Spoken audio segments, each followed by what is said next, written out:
আসসালামু আলাইকুম, সবাই আশা করি ভালো আছেন। আমার ফিকিনেস্টার 13 হাঁসগুলো গতকালকে কিছু হাঁস বিক্রি করছি আর আজকেও কিছু হাঁস বিক্রি করতেছি, অর্থাৎ এই হাঁসগুলো ওয়েটে চলে আসছে। এখন এই হাঁসগুলো অতি দ্রুত আমাকে বিক্রি করে দিতে হবে। এখানে দেখতেন যে 5টা হাঁস দিয়েছি, 15 কেজি হয়েছে। আর গতকালকেও কিছু হাঁস বিক্রি করছি, আপনারা অনেকে দেখছেন আর অনেকে কমেন্ট করছেন যে ভাই হাঁসগুলো কেজি কত করে বিক্রি করতেছেন। হাঁসগুলোর কেজি 300 টাকা করে বিক্রি করতেছি আর এগুলোর ওয়েট হচ্ছে 3 কেজি করে, মানে যেগুলো পুরুষ হাঁস এগুলা। এখানে 5টা হাঁস দিয়েছি, দেখতেন যে 5টা হাঁস 16 কেজি হয়ে গেছে।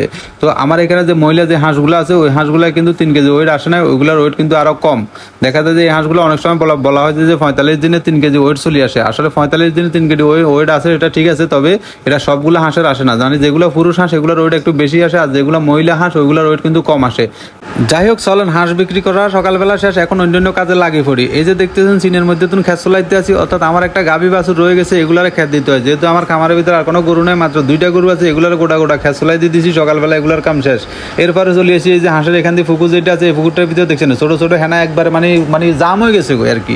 তো এখন এটার তুলতে হলে কি করতে হবে, এই যে দেখছেন খেরের এখানে চলে আসি, আস্তে আস্তে একটা জোনা হাঁকি লইয়ে, মানে জোনা হাঁকি কিভাবে দেখবেন যে পুরো পুকুর থেকে দেখবেন সবগুলা তুলি হালাই দিব। মানে এই কচুরি ফেনাগুলোর কারণে হাঁসগুলো এখানে নামি সুন্দর মতো গা গোসল দিতে পারে না, আর এই হেনার কারণে দেখা যায় যে মাছ লাইলে মাছও হইতো না। তো এই জন্য চিন্তা করলাম যে এই যে দেখতেন যে একটা বড্ডা করে জোনা হাঁকি লইছি, এই জোনাই গান্ধী পুকুরেতে নামি যেমন নামি কি সুন্দর মতো দেখবেন যে অল্প কয়েক মিনিটের ভিতরে এটা সাফা করিয়ে এলাম।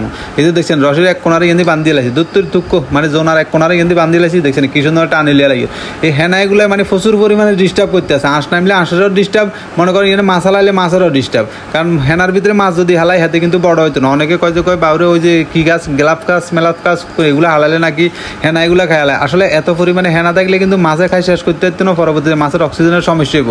হেনা যদি আমি তুলি কিছুটা কমালা একবার পাতলা করে দিই, এই যে দেখছেন এখন মোটামুটি হাত লেগেছে না। মোটামুটি ইচ্ছা থাকলে মনে করেন গ্লাস কাপটা ফালাইলে এগুলো কি খায় কমালাইতো, কিন্তু যে অতিরিক্ত যদি ফেনা থাকে এগুলো কিন্তু গ্লাস কাপে খায় কমাইতে হইতো না, বা হাঙ্গাইশ মাছটা যেগুলো হালালেও খাই কমাইতে হইতো না। তাই আস্তে আস্তে দেখেন সুন্দর করে মানে হেনা যা আছে পুকুরে তো তুলিয়ে এলেন, মানে মোটামুটি যা মানে জোনাতে তোলা যায় আর কি।